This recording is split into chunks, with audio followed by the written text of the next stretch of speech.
Bom, pessoal, vamos fazer aqui a nossa análise final para a gente concluir o nosso último exercício, né? E logo, lógico que depois vocês vão ter alguns vídeos aí no nosso curso relacionado a bônus, alguns desafios, nossa mensagem final. Mas vamos concluir aqui nosso último exercício. Olha só, eu fiz uma tabelinha comparando tudo, tá? Taxa original 1,81. Você dá dois cliques nela, ela vai mostrar que tá pegando lá de cima. Tá? Então aqui só estou te mostrando. Proposta 1 pegando lá da proposta 1, e eu não vou fazer isso para todas, tá? Só para te mostrar onde vem essa informação. Então, onde vem essa informação? Tá, taxa que a gente pegou, todas estão ao mês. O que eu consigo perceber aqui? Que ao longo, ó, basicamente aqui, ao longo das propostas, ela vem reduzindo. 1,8, 1,7, 1,66, 1,64. Beleza? Então, reduziu as taxas. Tranquilo. Vamos ver os períodos? 48, 48, 57 e 60. Por que isso? 48 é a situação original, a proposta 1 é 47, mas como você já pagou uma parcela, 48. Legal. Como que você sabe disso? Dois cliques, ó. 47 daqui, mais uma parcela que a gente sabe que ele já pagou, que é a condição do exercício. E na proposta 2, vamos dar dois cliques, está aqui, é o 56, mais uma parcela que foi paga. Beleza? Aqui só para você ter ideia. O que eu consigo perceber no tempo? Inicialmente o tempo é o mesmo, depois ele vai aumentando. Então, taxa diminuiu, tempo aumentou. Então, já vejo que o banco está fazendo o seguinte: ele está reduzindo a taxa, mas ele está te ganhando no tempo. Porque quanto mais tempo você fica no financiamento do banco, mais juros você paga. Carência. Original não tem nada, na proposta 1 tem 3, na proposta 2 e proposta 3 tem 2 meses de carência. Então, eu vejo que existe uma dilação ali de prazo, né? Para você postergar. E existindo uma carência, você acaba ficando até mais tempo do que o previsto com o banco, além do acúmulo do saldo devedor. Então aqui a gente fez uma evolução de tempo, ó, de 48, somando com a carência, né? 48 mais 3 é 51. 51 comparado com 48, ó. Se eu zerar aqui, não mudou, tá vendo? Tá dinâmico. 57 mais 2, que é 59, comparado com o original. Estou fazendo uma soma e fazendo a comparação. 60 mais 2, que é 62, comparado com a situação original. Para a gente ver a evolução do tempo. Então, realmente eu percebo que o tempo aumentou, inclusive na última proposta, quase 30%. Interessante. A amortização. Aqui sim, aqui começa a ficar legal. Amortização, situação original. 36,853, que realmente é quanto que eu estou pegando. Da proposta 1, 2, 3, vai ser tudo o mesmo valor. Porque é quanto eu estou pegando. E tem que ser. Mas observe, como que eu faço isso? Olha da proposta 1, como que eu fiz? Aí você já vê lá. Nossa, mas deu 38 no meu. Isso. Deu 38 porque corrigiu o saldo devedor.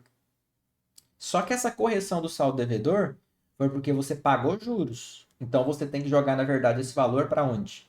Lá para a coluna juros, não para amortização, só para efeito de análise, tá bom? Então aqui a forma está correta, mas para efeito de análise a gente tem que estornar isso. Então como que eu fiz? Eu peguei o J64, que é esse cara aqui, ó, 38, somei com C14, que é a amortização lá que a gente fez, e estornei só a parte dos juros, porque essa parte que é juros eu não vou jogar amortização, porque eu sei que foi do período de carência. Vou jogar ele lá no período de carência. Que eu fiz como? Eu fiz a diferença de 38,253 com 36,364,90. Fiz essa diferença dos dois aqui, tá? Para ignorar. Foi isso que está fazendo aqui, essa menos aqui. Então, se eu tirar ele, só para vocês verem, olha lá, vai dar os 38, que a gente já. Ó, não vai dar isso aqui porque a gente já tinha tá somando a amortização ali, ó. Se eu fizer isso aqui, dá os 38. Aí depois, Ctrl Z. Ele soma esse cara com a amortização do período da situação original e depois ele torna os juros. Beleza? E o mesmo procedimento, proposta 2, proposta 3. Então o que eu tenho que pensar aqui?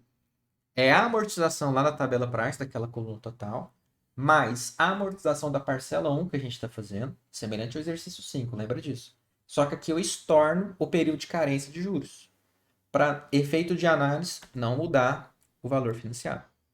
E se você olhar na coluna juros, olha só, você vai talvez entender melhor. Os juros 18,364, que é a situação original que não tem que fazer nada, adaptação. Olha na proposta 1, o que eu faço? Eu somo os juros aqui, que é os 17,620, e somo os juros também da parcela 1 da original, já que eu paguei uma parcela. Somo ele. E também, aqui sim, eu somo os juros dessa diferença. Então, eu tiro da amortização e considero ele aqui, ó. Então, aquele mesmo procedimento que a gente fez da diferença, da variação, só que ao invés de tirar, aqui eu somo, porque realmente eu sei que ele é juros. Beleza? Então, fazendo passo a passo, ó, Como que a gente fez? Vou fazer assim para ficar fácil. Então, primeiro eu pego os 17.620 ali da tabela, ó. 17.620. 17.620. Só que como ele pagou uma parcela da original, tem que somar. Então, eu pego esses 17.620 mais os juros da original. Porque ele pagou uma parcela. Se eu tivesse pagado duas, somava duas. Beleza? E depois eu somo com o período de carência, que realmente o meu saldo aumentou porque eu optei por ter uma carência financeira. Como que eu faço isso? Quando finalizo o período de carência, que é os 38.252, menos esse cara aqui. Basicamente foi isso que a gente fez. Tá bom? Aí você pode desdobrar a fórmula em passo a passo para você justamente ver essa evolução. E olha o que acontece com juros. Monetariamente aumenta e em percentual também a gente fez aqui uma análise. Ó. Comparando e vendo esse aumento. Ó. Beleza? Então, os juros também aumentou. E praticamente quase igual o tempo. Ó. Aumentou o tempo, aumentou os juros. Interessante. E a parcela total? O que é a parcela total? Aqui, 55 mil. Beleza. Na proposta 1 é o quê? É só você somar isso aqui. Amortização mais juros, amortização mais juros, amortização mais juros. Que vai fechar com a tabelinha. Legal? Então, aqui 57. Como que você achou 57? Tá aqui o somatório. L64 mais E14. Ou o somatório desses dois aqui. Beleza? Então, se eu for pegar aqui, ó, proposta número 1, vou lá na coluna L, né? Que ele pegou. Ó, L. Esse cara aqui, 55.873. Então, L64 é esse aqui. E depois ele somou esse aqui com E14. Quem que é o E14? Tá?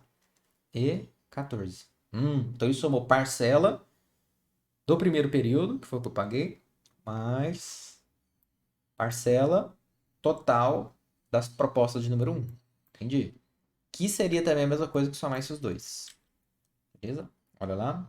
57.029. Arrastar aqui para o lado. Perfeito. Então você vê que a conta fecha. 55, 57, 59, 60. Então, em termos de parcela total, subiu também. Interessante. Em termos de parcela mensal, reduziu. E aqui eu coloquei ainda a conclusão. Observamos a alteração no custo efetivo da transação. Nesse caso, foi uma redução. Positivo, reduzir taxa. No entanto, observamos a elevação do montante, dinheiro, de juros. Aí já não é interessante. Porque ele reduz a taxa de juros, mas te prende no tempo. E o que acaba fazendo você, se não tiver essa capacidade de analisar, pagar mais juros, tá? Observamos a redução na parcela mensal. E o pessoal gosta, né, de reduzir parcela. É realmente muito bom, mas toma cuidado que às vezes te estende o tempo e você paga mais juros. E recomendamos manter a situação original, considerando o percentual de aumento de juros, né? Então, se está aumentando aqui os juros, acaba ficando inviável. Legal, até porque quem paga uma parcela de 1.156 para pagar 1.188, 1.036 e 1.084, a gente pode fazer até diferença monetária, e só em percentual. Na primeira ele aumenta, né? Na segunda ele reduz R$ 120. E na terceira, 150. Então, não é um dinheiro tão significativo. Pensando, por exemplo, numa perspectiva de PJ. Se a sua empresa sente a diferença de R$ 150 num financiamento, pessoal, realmente você tem que rever, tá? Lógico que a gente entende que a estrutura de gasto fixo, de imposto, talvez a situação de alguma empresa esteja passando por um momento conturbador, mas é 150 a mais que vai te custar, né, um tempo de 30% a mais de compromisso e 25% a mais de juros, ó. Então, você paga bastante a mais de juros, ó, de 23 menos 18, ó. Você acaba pagando, na verdade, um pouco mais de 5 mil. E seria um serviço de consultoria, tá? Por exemplo, pelo menos para começar, com 23 menos 18, você poderia pagar um consultor, não para fazer um trabalho completo, né? Mas provavelmente para começar um start, uma análise específica, para te orientar a tomar boas decisões, a precificar correto, a montar um fluxo de caixa. Então, quando você pega uma análise dessa e mostra para o empresário, aqui você consegue até encaixar pelo menos um projeto inicial, uma análise inicial. Fala, olha, se você tomar essa vertente aqui, você vai economizar isso, inclusive você já pode pagar uma parte ou um honorário específico sobre essa demanda, em que eu vou te ajudar a te precificar melhor e ver que R$ 150 não faz falta para a sua empresa. Agora, falando de pessoa física, aí já é outro assunto que não vem ao caso aqui, tá certo? E olha só, ressalto que é interessante analisar o fluxo de caixa para realmente dar um parecer final, porque se realmente a empresa tiver, como a gente disse, numa situação de calamidade, vamos falar assim, né, situação bem extrema, aí qualquer dinheiro, qualquer centavo conta. Então, mesmo sabendo que às vezes você vai pagar mais juros, talvez você tenta reduzir isso, que isso no montante pode ajudar, e no final depois você pode tentar antecipar. Mas o que eu quero dizer é o seguinte, independentemente do valor, você tem que ter mais informações, talvez, para tomar decisão de boa qualidade, tá bom? E considerando que existe a dilação do prazo em virtude do Covid, né? A gente só ressaltou isso aqui também, no nosso relatóriozinho mini ali, né? Bem consolidadinho na planilha. Bom, pessoal, foi isso, tá? Acho que essa parte aqui dos dados consolidados é essencial. Vocês viram, então, a diferença quando existe o caso, né, de carência, que basicamente é corrigir o saldo atual, e viu as adaptações que nós tivemos que fazer aqui, principalmente nessa coluninha de amortização em juros, para a gente ter uma análise precisa e não distorcer a nossa análise. Você percebeu que a amortização permaneceu o mesmo, e aquela conta, né, dos juros que atualizou o nosso saldo devedor, a gente jogou para a conta de juros, tá bom? Obviamente você pode desdobrar isso em mais colunas, mais linhas. O importante é você fazer do jeito que você entenda. E aqui você pode dar 2 cliques, ver o que a gente fez, pausar o vídeo, ver, rever, deixar o comentário com sua dúvida. Você vai ter acesso à planilha e é importante que você também tenha curiosidade, que é um elemento chave aí do analista financeiro. Você tendo curiosidade vai te ajudar. E aqui aproveita o momento também, tá? Aproveita a oportunidade. Você passou provavelmente dessa série de aulas, tá? No módulo de contabilidade ou módulo de matemática financeira. Provavelmente você já deve ter evoluído bastante no Excel. Mas se você sentir que ainda não evoluiu o nível bastante, o que eu já vou recomendar para você, tá? Tente procurar um especialista, seja de maneira gratuita, né? Vendo vídeos no YouTube, ou seja, contratando um especialista para poder fazer um curso, tá? Isso provavelmente vai te ajudar muito.